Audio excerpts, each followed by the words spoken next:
السلام عليكم ورحمة الله وبركاته. ازيكم يا حبايبي؟ عاملين ايه؟ ان شاء الله يا رب تكونوا بخير.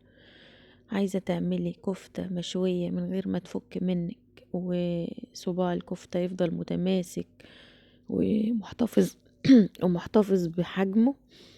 ان شاء الله هعلمك النهاردة كل التكات والاسرار لعمل الكفتة من غير ما تفك منك ومن غير ما تكش منك، وهتحصلي على نتيجة زي ما انت شايفة كده بالجمال ده. اول حاجة نسمي الله ونصلي على الرسول صلى الله عليه وسلم ونبدأ على طول.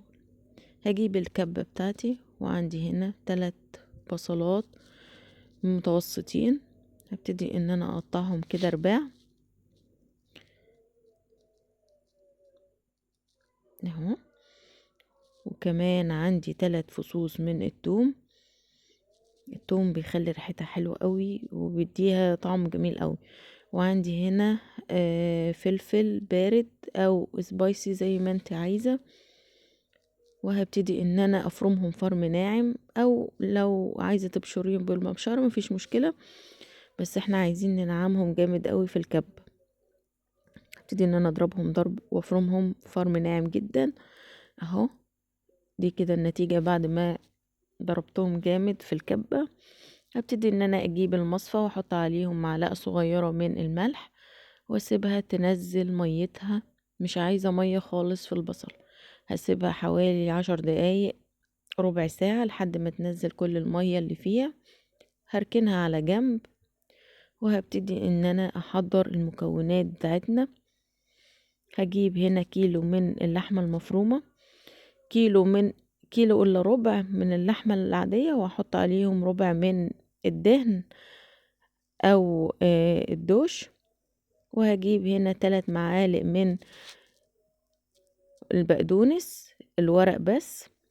هبتدي ان انا اقطعهم صغير جدا.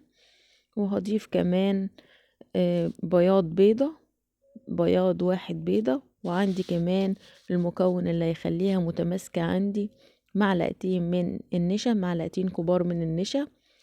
وكمان هضيف نص معلقة كبيرة من البيكنج باودر. وعندي هنا الخلطة بتاع الكفتة، بتتباع في اي سوبر ماركت اهو. الكيس بيبقى لنص كيلو من اللحمة. طبعا انتي حسب ما تعمل كمية. انا ضفت هنا كيسين من خلطة الكفتة. وهبتدي ان انا اديها رشة من جوزة الطيب. وكمان هضيف نص معلقة صغيرة من الملح. محاولش ان انا اكتر الملح، لان الخلطة بتاع الكفتة فيها ملح، واحنا كمان حطينا على البصل ملح اهو. البصل بدأ ينزل المية بتاعته. هبتدي ان انا ادعكه كده، اصفيه كله خالص كده، نزل المية كلها.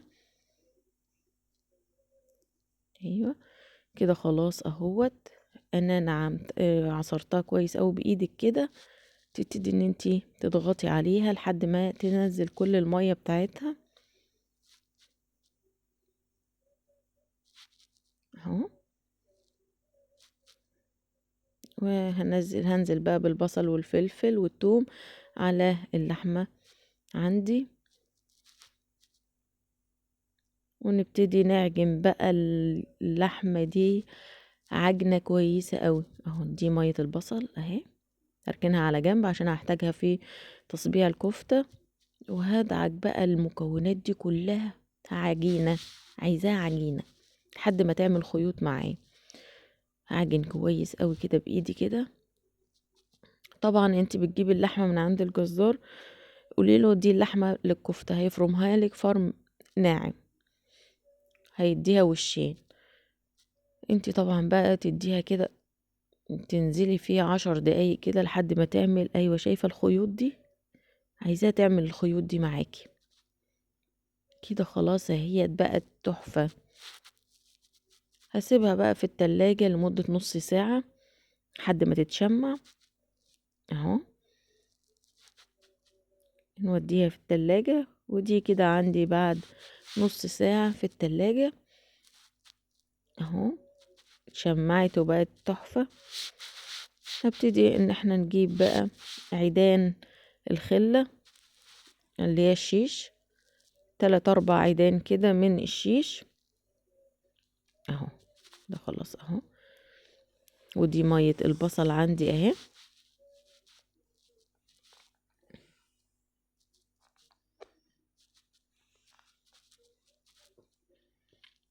هركن اللحمة كده على جنب واجيب مية البصل واضيف لها نص معلقة صغيرة من الفلفل الاسود اهو. ابتدي ان احنا نقلبها كده مع بعض اهو.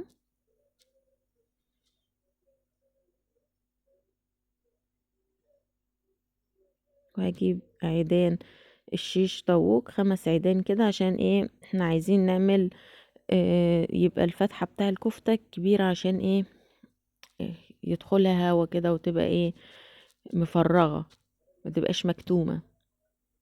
هاخد دهنة بسيطة كده من مية البصل على عيدان الشيش كده، وهبتدي ان انا اخد كورة كده حسب طبعا الحجم اللي انت عايزاه اعملي. دي حاجة بقى انت وبراحتك. انا خدت اهي كورة من اللحمة. هبتدي بقى ان احنا نصبحها كده بالراحة على عيدان الشيش اهو. تمام كده متماسكة وبصوا اهو.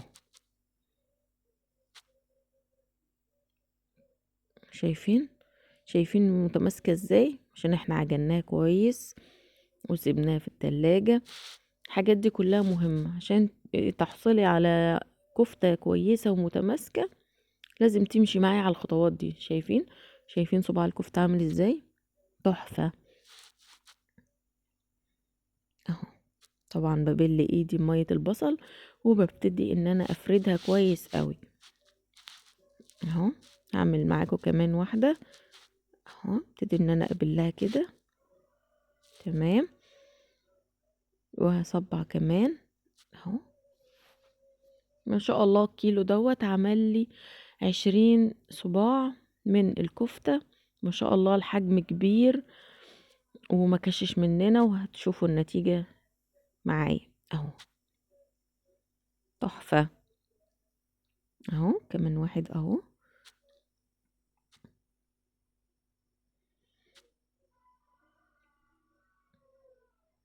تمام كده. يا ريت ما تنسوش تدوسوا لايك على الفيديو اعجاب، ولو اول مرة تشوفوني يا ريت تشتركوا في قناتي مطبخ نور وتفعلي زر الجرس عشان يوصلك كل فيديو انا بنزله. الطريقة دي معتمدة جدا جدا، ولو جربتيها خلاص انت كده اعتمدتيها خلاص، هتبقى اساسي معاكي اهو. هنفرد بقى الكمية كلها بالطريقة دي اهو. نبل ايدينا كده بالراحة، نستعمل اشكال بقى بايدك كده ايوه كده اهو. بعد كده نسحبه بالراحة كده من على العيدان ونرص عندنا في الصينية كده. خلاص اهي الكمية اهي اللهم بارك، وحجمها كويس قوي. حاجة كده ما شاء الله هتعجبك. طبعا انا مسخنة الفرن من ساعتها. طبعا بندخلها على فرن سخن في الرف اللي في الوسط.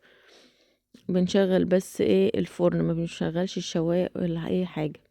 شايفين الجمال، ما بتاخدش وقت معانا خالص. شايفين الكفتة عاملة ازاي من جوه. حاجة كده الله اكبر اهو. تحفة. ولا الطعم بقى، طعم حكاية. نرش كده شوية من البقدونس ونبتدي ان احنا نرص الكفتة بتاعتنا. وشايفين حجمها متماسك زي ما هو وما كشش ولا اي حاجة اهو. يا رب الوصفة النهاردة تكون عجبتكم. ما تنسوش تعملوا اعجاب للفيديو وتشتركوا في قناتي مطبخ نور عشان يوصلكم اي جديد انا بعمله اهو. شايفين شوية طحينة بقى وتاكلوا احلى كفتة وبالهنا والشفا.